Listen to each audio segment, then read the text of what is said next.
Good afternoon. The purpose of this video today is to talk a little bit more about the substance of this class, to focus on some health-related topics, and then also to get into a bit of detail related to Quiz 1 that will be due coming up very shortly. First thing that I wanted to mention, and I wanted to back up a little bit here, and you can see my shirt, it says Raise the Red.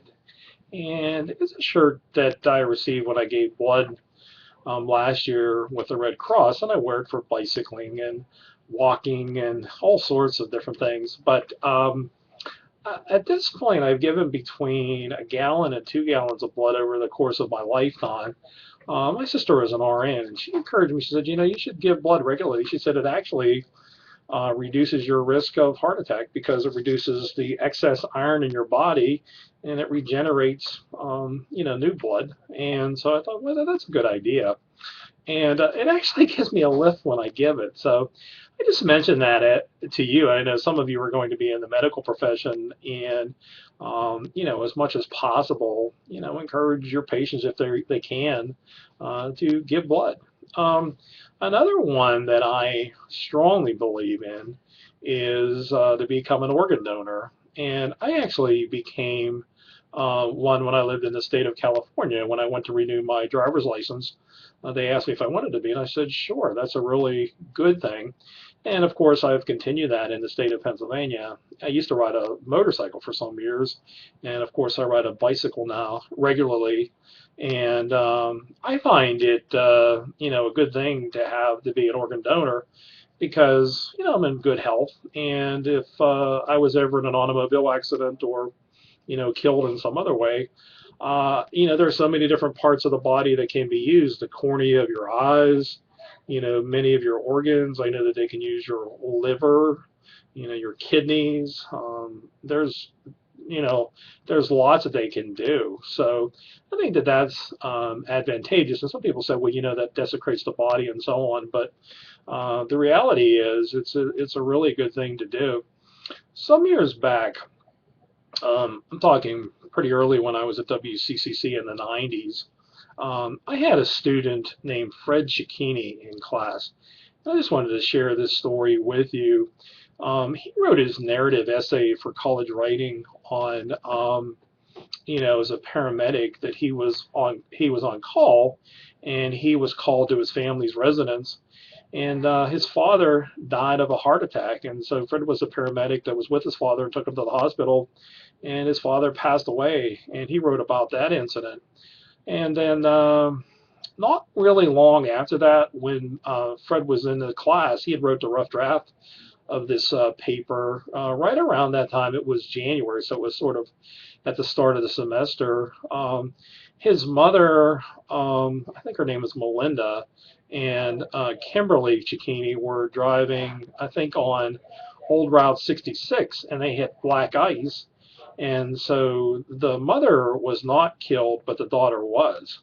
And I remember that the daughter, Kimberly, who was a cheerleader at Greensburg-Salem High School, she was really a very active student, that she donated. She was an organ donor, and it was like there were these billboards all around Westmoreland County that she had helped 30 or 32 people. It was really amazing. And I remember some years back that there was a younger man, maybe a teenager, who was killed in some sort of incident over in Italy. And the family donated the organs, and it was amazing how many people were helped. So I just mention this too because I think it's a good thing is if you can donate of your blood, donate your organs, and of course the other thing is if you can donate of your time. I have a number of students that I've had here at WCCC and at other schools that have worked for Habitat for Humanity and other places, and so you get to make connections. And so even if you can volunteer for your church, I think that's advantageous.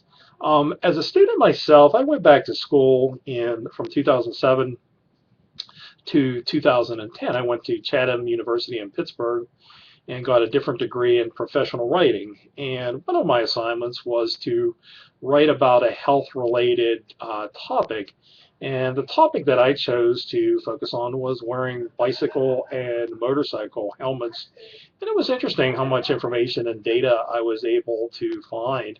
But in my own self, in 2005 or 6, I was riding a bicycle and I flew over the handlebars going 35 miles an hour, and I had a helmet on, and my helmet cracked the whole ways down here. And if I wouldn't have had a helmet on, it would have cracked, it would have fractured my skull, and even up in here. So I was grateful that I did have one, and it took me a while to recover from that accident.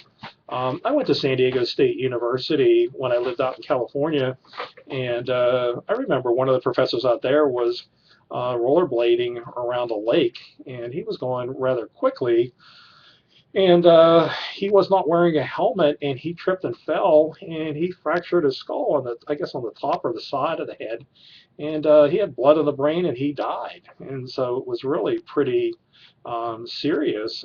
And in another incident, there was a lady here in our area. She had a helmet on, but she actually was riding a bicycle, and she was one of these. It's a community, Lago de Vida, in Greensburg, and she hit a deer on a bicycle, and she had to be life flighted. So anyhow, when you're on any type of open, vehicles like a motorcycle or a bicycle, you can have some issues. But as I said, the one reason why I like these topics for this class of health and wellness and fitness and nutrition and the others is, they're ones that you can do for other classes. If you take human biology or anatomy and physiology, if you take a speech class, you can always use these topics again. And I think it helps you as a consumer to make wise medical decisions because, like, for example, at some point in your life, if you need back surgery, that's not something to be treated lightly. I went to pick up my mower the other day, and the man that I went to, his neighbor, has had 7 or 8 back surgeries. As a carpenter, he got injured, and he still hasn't been right. So, like I said, you have to think through and reason through. And even my own father, in his 60s, he had prostate cancer. And as a man with prostate cancer, what you can do is you can get your prostate removed. They can core it out, and it's a gland in the urethra area, and so they can do that. And then another option that they can do is they can put these radioactive seeds in, and then that will kill the cancer. And so that was an option that he chose, and fortunately it worked out well for him. But as I said, as you go throughout the course of your life, you do have to make decisions on these matters, and you have to be able to speak to doctors and ask questions and decide the direction you're going to head in. I wanted to refer to the quiz that we have to do. Now, what I wanted to tell you, though, too, is if you have the ebook card for the My Labs, like the My Comp Lab for our textbook, when you log in, there's an ebook. The ebook is the Lester and Lester, the writing research papers, and it's much easier to search in that way and find the information for this quiz rather than to leaf through a book and look through the index. So I would strongly encourage you to do that. And let me just go through the questions, and so that we're clear on these. For question number 1 about the MLA and APA paper, what they look like, there are sample papers in the textbook. Look at those, and then you can simply write what's included on the first page of each of those. Number 2, when you write an APA paper, how many words or paragraphs should your abstract be? Where does place, and what does it typically include in terms of content? And even if you write a technical report, like I teach technical writing, you have to do an abstract. If you have Word 2000, 2003, or 2007, 2010 does not have this. There's a feature in there called Auto Summarize, which actually, once you write a document, it'll create an abstract for you. and or create a summary if you like. But there's that feature, that's available to you. But anyhow, this one is a pretty straightforward question. Um, with a thesis statement and a hypothesis, they're a little bit different in their focus. You will definitely find that, in the book as far as that goes. But the one thing about a hypothesis is something that can be proven true or disproven. So, I had a student who worked at Powder Mill Nature Reserve, and her hypothesis was that there would be fewer small mammals and less fish in this one area of the property where there was acid mine drain off and so on and sulfur in the water. And that was her hypothesis. And she found out that that hypothesis wasn't true. So it tends to be a guess, an educated guess, or a conclusion as far as what you believe would happen based on certain set of circumstances. And so anyhow, that's what that particular one is. For verb tense and formality and that sort of thing, you can definitely look at the handbook on that one. The difference between the MLA and the APA paper. I can tell you the APA is much more scientific, much more data driven, and so it would be a higher level of formality and so on compared to the MLA. The MLA is a little bit more flexible in the way that it's written. It says number 5, when you write an MLA paper, what is the expectation?